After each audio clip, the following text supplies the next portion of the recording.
अस्सलाम वालेकुम स्टूडेंट, आज हम डिस्कस करेंगे कंपोनेंट्स ऑफ कोऑर्डिनेशन कंपाउंड्स और उसका जो लेक्चर नंबर 3 है वो आज हम डिस्कस करेंगे। इससे पिछले जो लेक्चर है उसमें हमने कोऑर्डिनेशन कंपाउंड्स के बारे में डिस्कस किया था और उसके जो मेन कंपोनेंट्स थे सेंट्रल मेटल एटम क्या होता है, लिगेंड्स क्या होते हैं या फिर काउंटर आयन क्या होते हैं, इन सारी चीज़ों के बारे में हमने डिस्कस किया था।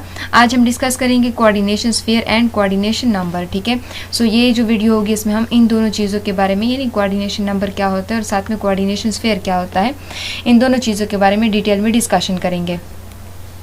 So first of all we will define a coordination number. It is represented by Cn. C for coordination, N for number. It is a number of lone pair of electrons provided by the ligands to a central metal atom, or ion is called a coordination number. Numerically, coordination number represents the total number of chemical bonds formed between the central metal atom or ion and the donor atom of the ligands. ठीक है, सो यहाँ पे बोलते हैं कि जो number of lone pair जो होते हैं वो प्रोवाइड किए जाते हैं बाय द डोनर एटम जो कि लिगेंड होता है। जब ये सेंट्रल मेटल एटम को अपने इलेक्ट्रॉन प्रोवाइड करता है तो उन दोनों के बीच में कोऑर्डिनेट कोवेलेंट बॉन्ड जो होता है वो बनता है।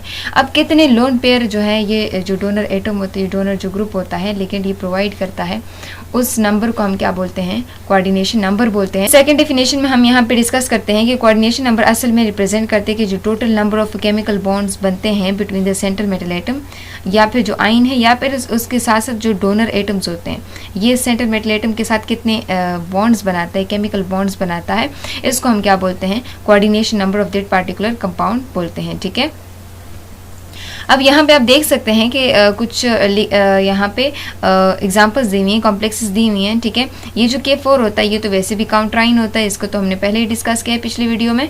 इसी तरह आयरन होता है, ठीक है, और यहाँ पे Cn जो 6 Cn इसके साथ लगे हुए हैं। ठीक है, यानी 6 Cn ने इस आयरन के साथ कोऑर्डिनेट कोवेलेंट बॉन्ड बनाया है। इसने इन सब हर एक Cn ने अपने एक इलेक्ट्रॉन इसको डोनेट किया है और एक क्या हुआ है, एक covalent bond, coordinate covalent bond जो है वो बनाया हुआ है। ठीक है, तो इस वजह से इस कोऑर्डिनेशन इस कॉम्प्लेक्स का कोऑर्डिनेशन नंबर क्या होगा, वो 6 होगा। इसी तरह यहाँ पे बोलते हैं कि अगर दूसरा कॉम्प्लेक्स है, यहाँ पे भी 6 Cn जो है इसके साथ अटैच्ड है वाया केमिकल बॉन्ड, सो इस दौरान इस कॉम्प्लेक्स का भी कोऑर्डिनेशन नंबर क्या होगा, 6 होगा। तो यहाँ पे कॉपर की अगर हम बात करें, कॉपर जो होता है उसमें अमोनिया होता है। ठीक है, यहाँ पे इसके साथ 4 अटैच्ड है और ये मोनोडेटेड लिगेंड है, ये एक इलेक्ट्रॉन पेयर क्या कर सकते हैं, डोनेट कर सकता है। सो यहाँ पे क्या बोलते हैं, इसका कोऑर्डिनेशन नंबर क्या होगा, 4 होगा। इसी तरह यहाँ पे अर्जेंटम के लिए जो NH3 है ये मोनोडेंटेट लिगेंड है। ठीक है, तो इस दौरान चूँकि 2 NH3 जो है वो अटैच्ड है, तो इस दौरान इस कॉम्प्लेक्स का कोऑर्डिनेशन नंबर क्या होगा, वो 2 होगा। यहाँ पे आप देख सकते हैं सेंट्रल एटम जो होता है, लिगेंड क्या होते हैं, काउंटर आयन क्या होता है और कोऑर्डिनेशन नंबर क्या होते हैं, इन सारी चीज़ों के बारे में हमने डिस्कशन की हुई है। यहाँ पे आप देख सकते हैं कुछ एग्जांपल दी हुई है कोऑर्डिनेशन नंबर की। कोऑर्डिनेशन नंबर की एग्जांपल में आप यहाँ पे देख सकते हैं कि आयरन है, ठीक है, दरमियान में आयरन मौजूद है और इस आयरन के साथ यहाँ पे 3 जो ऑक्सलेट्स हैं वो ग्रुप्स जो हैं वो इसके साथ लगे हैं। और चूंकि यहाँ पे हर एक ये बाइडेंटेट लिगेंड होता है, जो ऑक्सलेट होता है ये बाइडेंटेट लिगेंड होता है और ये 2 इलेक्ट्रॉन पेयर क्या कर सकता है, डोनेट कर सकता है।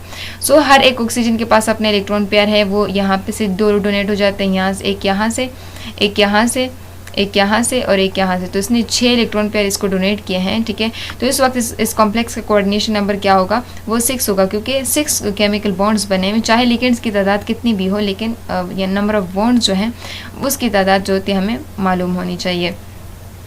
अब यहाँ पे बोलते हैं कि कॉपर है, ठीक है, सॉरी कोबाल्ट में आप यहाँ पे देख सकते हैं कि जो 3 लिगेंड्स अटैच्ड है इसके साथ बाइडेंटेट लिगेंड्स है, एथिलीन डायमीन, ये 2 लिगेंड्स है और इस तरह कार्बोनेट तो तीसरा जो लिगेंड है वो अटैच्ड है।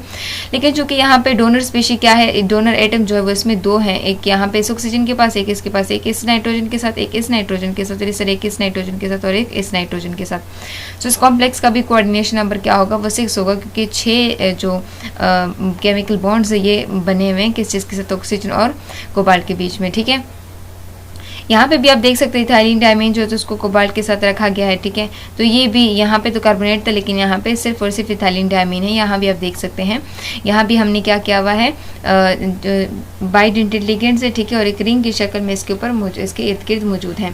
आगे जो most important thing is hexadentate ligand जो कि ADTA होता है, इथाइलिन डायमीन टेट्रा एसीटेट। यहाँ पे इसकी एब्रीविएशन दी हुई है।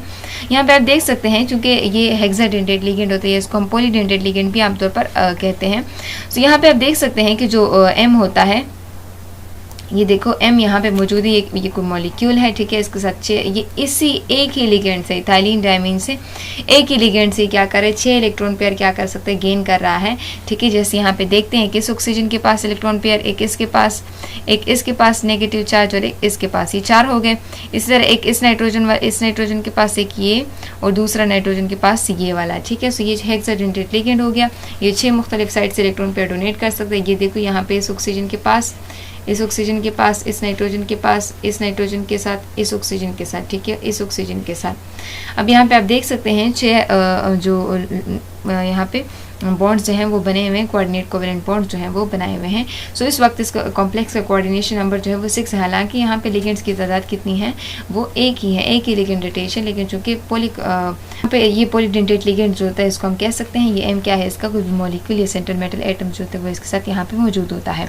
सो आज हम डिस्कस करेंगे कोऑर्डिनेशन स्फीयर, ठीक है। Now first of all we will define coordination sphere. It is a central metal atom और ion and the ligands that are directly attached to this it and are enclosed in a square brackets which Warner called as a coordination sphere. It is represented by square brackets, ठीक है। so यहाँ पे बोलते हैं कि जो central metal atom होता है, ये जो आयन होता है, उसके साथ लिगेंड्स क्या होती है, डायरेक्टली इनक्लोज किए जाते हैं, इसको स्क्वायर ब्रैकेट में इसको इनक्लोज करते हैं, ठीक है। वार्नर ने इस स्क्वायर ब्रैकेट्स को क्या नाम दिया कि इसको कोऑर्डिनेशन स्फीयर कहते हैं। स्क्वायर यहाँ पे इसको हम आमतौर पर किस चीज़ से रिप्रेजेंट करते हैं, स्क्वायर ब्रैकेट से इसको रिप्रेजेंट करते हैं। यहाँ पे आप देख सकते हैं हमारे पास एग्जाम्पल मौजूद है, ठीक है। आयरन है और यहाँ पे साइनाइड है, ठीक है। इस यहाँ पे स्क्वायर ब्रैकेट के दरमियान जो भी चीज़ें होंगी, ठीक है, वो कोऑर्डिनेशन स्फीयर कहलाएंगी। और ये जितने भी कंपोनेंट्स ये कोऑर्डिनेशन स्फीयर के कंपोनेंट्स क्या कहलाएंगे। इसी तरह यहाँ पे आप देख सकते हैं ये मुख्तलिफ नाम दिए हुए हैं। कोऑर्डिनेशन स्फीयर क्या होते हैं, कोऑर्डिनेशन नंबर क्या होता है, काउंटर आयन क्या होता है, सेंट्रल मेटल एटम और लिगेंड्स, या फिर इसकी जो क्लासिफिकेशन होती है, सारी चीज़ें जो है हम ऑलरेडी डिस्कस कर चुके हैं। ठीक हो गया।